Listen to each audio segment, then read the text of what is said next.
Tatuointitaiteilija. 258 askelmaa. Paldiski. Tervetuloa tämänkertaisen Minun Tallinnani jakson pariin.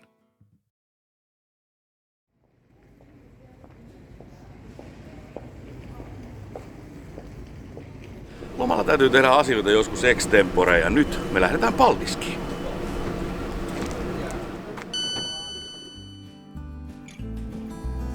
Lugupeetud reisijad, elektrirong sõidab liinil Tallinn-Paldiski. Head reisi! Järgmine peatus on Lilleküla.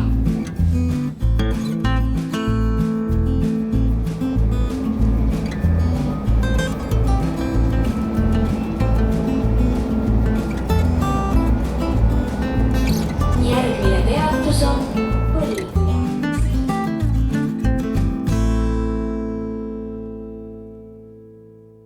Ensitunnelmat Paldiskista täytyy sanoa, että aika karu on niin kuin asema ja jotenkin, meri sentään näkyy, että on tässä jotain hienoa, mutta käydään kattoo. Ehkä tää pitää sisällä jotain ihanaa.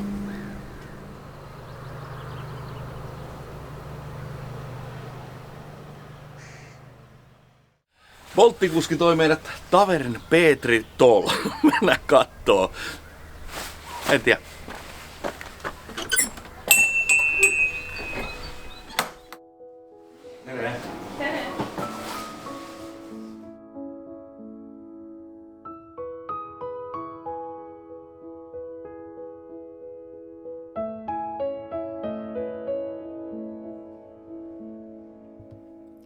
Lähtiessä Tallinnassa paistoi aurinko, mutta keli Paldiskissa oli sateisen harmaa, tuulinen ja kolea.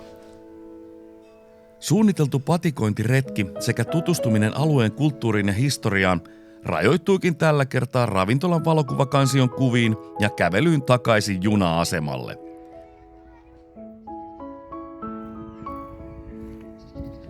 Tulemme seuraavan kerran paremmalla ajalla ja omalla autolla. Sää ei suosinut tänään Paldiskin kävijää, mutta mukava paikka, se oli kuitenkin hyvää ruokaa. Mennään takaisin Tallinnaan. Aina kuitenkin oppii ja näkee uutta ja kannattaakin rohkeasti lähteä liikkeelle. Matkustaminen julkisilla on edullista ja lipunosto junissakin on tehty helpoksi.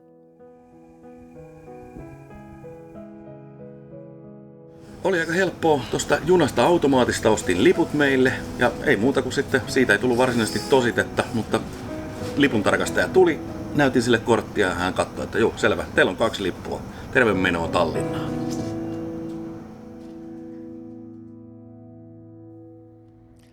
Oleviste eli Pyhän Olavin kirkko on saanut nimensä pyhimykseksi julistetun Norjan kuninkaan Olavi Haraldin pojan mukaan. Tarkkaa rakentamisajankohtaa ei tiedetä, mutta ensimmäiset maininnat kirkosta löytyvät vuodelta 1267. Sisäänpääsy kirkkoon on ilmainen, mutta tornista näkymiä pääsee ihastelemaan 5 eurolla. Joidenkin tietojen mukaan kirkko olisi aikanaan ollut Euroopan toiseksi korkein rakennus, toiset kertovat sen olleen jopa maailman korkein. Vuosisatojen aikana tulipalojen takia kirkko on moneen otteeseen korjattu ja restauroitu. Myös kirkon tornia on lyhennetty nykyiseen 124 metriin. Ja sitten varoitus. Mikäli olet epävarma kunnostasi tai sinulla on jotain kipuja, älä lähde kiipeämään torniin. Nousu on raskas ja rappuset ovat jyrkät. Myös laskeutuminen on yllättävän vaativa suoritus hyväkuntoisellekin.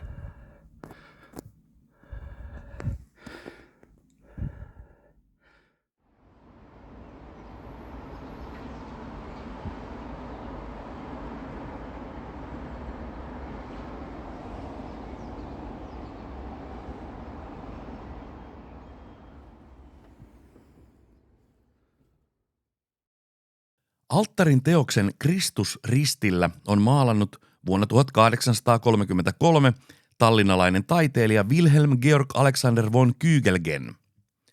Urut on valmistettu Saksassa 1842 Eberhard Friedrich Walkerin urkutehtaassa.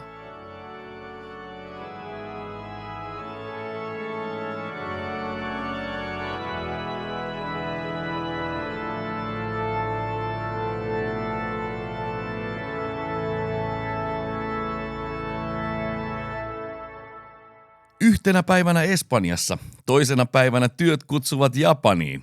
Ei, kysymys ei ole formulakuskista, vaan tatuointitaiteilija Torsten Malmista. Hänen kiireisestä aikataulustaan huolimatta leppoisa juttutuokio järjestyy Studio Malmin tiloissa Tallinnassa. Moikka, mun nimi on Torsten Malm. Me ollaan tällä hetkellä Studio Malmissa, tatuointistudiossa, minkä mä omistan yhdessä mun vaimon kanssa täällä Tallinnan keskustassa Rottermannissa. Miten alun perin kiinnostuit tatuoimisesta ammattina? Ennen kuin mä siirryin tatuointien pariin, niin mä tein itse asiassa väitöskirjaa matikassa tuolta Aalto-yliopistossa.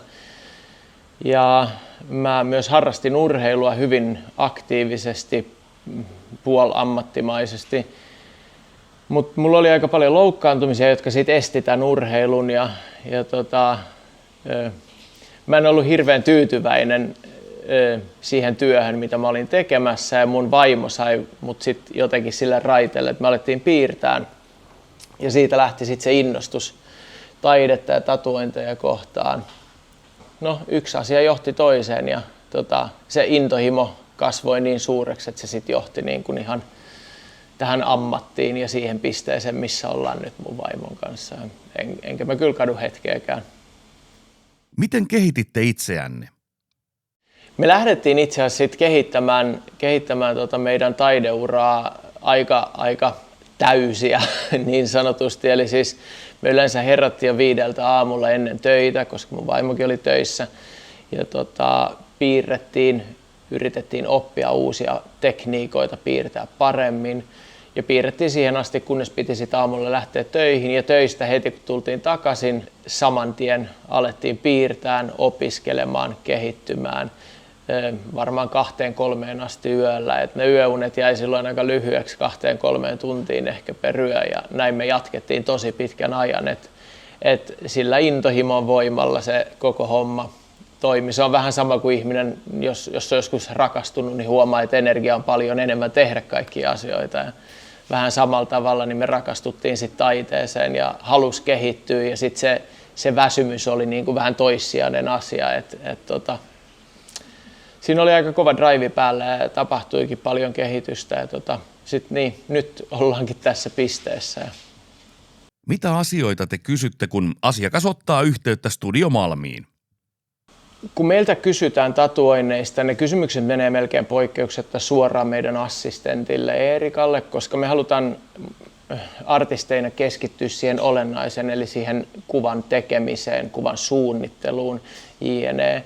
Niin alkuperäinen yhteydenotto on aina meidän assistenttiin, ja hän sitten kysyy lisäkysymyksiä, mitä me tarvitaan, jotta se kommunikaatio asiakkaiden kanssa voi alkaa. Et yleensä perusasia, mitä meidän pitää tietää, on vähän mitä asiakas on ajatellut. Ei tarvitse mitään hirveän eksaktia, mutta vähän suuntaa antavaa. Vai onko hän ylipäätänsä ajatellut vai onko hän täysin vapaa sille, mitä me tehdään tai mitä me keksitään. Ja sitten myös se, että mihin kehon osaan hän on ajatellut kuvaa. Ja yleensä me vaaditaan myös valokuvat niin, että me ymmärretään, että onko siinä jotain luomia tai arpia tai vastaavaa, mitä pitää ottaa huomioon. Ja sitten jos me päästään eteenpäin tässä keskustelussa, niin sitten me voidaan jo sopia konsultaatioaika, milloin me käydään ihan henkkohtaisesti sit keskustelu asiakkaan kanssa. Jos ne tulee kaukaa ulkomailta, niin sitten videovälityksen tai puhelimen, jos ne tulee sitten Tallinnasta tai Helsingistä, niin sitten ehkä jopa paikan päällä. Minkälainen on hyvä tatuoija? No mun mielestä hyvä tatuoija, mielipiteitä tulee riittää niin paljon kuin on ihmisiä. Mutta ihan sama kuin mikä vaan ammatti, niin se, että on ammattitaitoinen, haluaa kehittyä, haluaa tehdä parhaansa. Hyvä tatuoija, totta kai sellaiset perusasiat, kuin että sun pitää osata piirtää ainakin sen verran, että saman tyylistä tatuointia kun sä teet. Et jos sä haluat tehdä realismia, niin sun pitäisi kyllä osaa piirtää kanssa realismia. Sun pitää oppia hyvät tatuointitekniikat, huolehtia hygieniasta, se on meidän alalla erittäin tärkeä. Mutta kiteyttääkseni sen, että tämä on ihan samanlainen ammatti kuin mikä vaan muu. Et jos sä oot bussikuski, sun pitää osaa hyvin ajaa sitä sun bussia. Ja sun pitää olla myös ammattiosaamista, eli sä et ala esimerkiksi ajaa sitä bussia liian kovaa, koska sun pitää pitää sun asiakkaat turvassa. Et ihan samalla tavalla tämä on ammatti kuin mikä vaan muu ammatti mun mielestä. Et pitää säilyttää sellainen onko se sana nyt ammattilaisuus suomeksi vai niin kuin professionalism. Eli siis pitää toimia asiallisesti ja huolellisesti ja hyvin. Ja mitä paremmin sä toimit niin sitä parempi tatuoija sä oot. Jos joku haluaa tatuointiartistiksi, miten pitää edetä? Jos joku haluaisi ihan tatuointiartistiksi tavoitella, niin mun mielestä kaikkein tärkein siinä on ehdottomasti se, että oppii piirtämään hyvin. Ja sen jälkeen tietysti hygienian ymmärtäminen, mutta tämä on niin laaja kysymys, että mä en edes viitsis vastata siihen tällaisessa lyhyehkössä haastattelussa kunnolla. Mä oon tehnyt siitä pari klippiä, missä mä oon puhunut asiasta, YouTubesta löytyy, ehkä jos googlaa mun nimellä. Mutta no, itsensä kehittäminen ja se alkaa ihan sillä, että oppii piirtämään. Ja sen jälkeen mä sanoisin, että seuraava askel on se, että alkaa ymmärtää vähän tatuointimaailmaa ja luo ehkä suhteita tatuointimaailmaan, jotta joku pystyisi ottamaan siiven alle ja opettaa. No joo, jätetään se siihen, koska mä en tässä pysty kerta kaikkiaan puhumaan kaikkea, mitä mä haluaisin. Mä en halua jättää mitään aukkoja siihen, että joku ottaa kiinni vain yhdestä asiasta ja lähtee tekemään sit jotain tosi väärin. Mikä sinulle tässä työssä on tärkeää ja palkitsevaa? Mä rakastan tosi paljon, mitä mä teen. Mä rakastan sitä, että meillä on ihan mahtavia asiakkaita. Mä rakastan sitä, että mä pystyn näkemään sen lopputuloksen päivän päätteeksi. Pystyn näkemään oman kehitykseni. Ja ennen kaikkea tämä luo hyvin paljon vapautta. Eli mä en ole 9–5 orja, vaan mä luon ihan täysin itse oman kalenterini ja voin matkustaa ihan ympäri maailmaa ja tehdä töitä ihan missä päin maailmaa, minä päivänä vaan. Vaikka huomenna lentää Japaniin ja mulla voi olla asiakas siellä. En vaihtaisi kyllä takaisin siihen yliopistouraan, mitä mä jossain vaiheessa tein. Se ei tarkoita sitä, etteikö se ole kaikille ok, mutta itselleni se yliopistoura, vaikka mä lähdin sille, niin se ei ollut kyllä se asia, mikä olisi tehnyt mut iloiseksi välttämättä.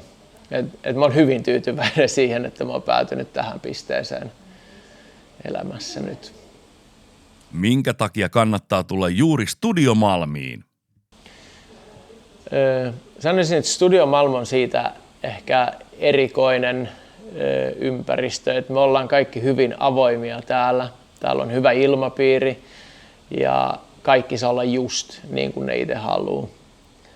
Plus me tehdään hyviä tatuointeja, erittäin laadukkaita tatuointeja, mutta mä sanoisin, että kyllä se kaikkein paras asia täällä on se, että kaikki saa olla just niin kuin ne haluaa. Ihmiset tulee tänne niin sanotusti lomalle kaikesta arkipäivän stressistä ja ne saa päästä ihan täysin vapaaksi.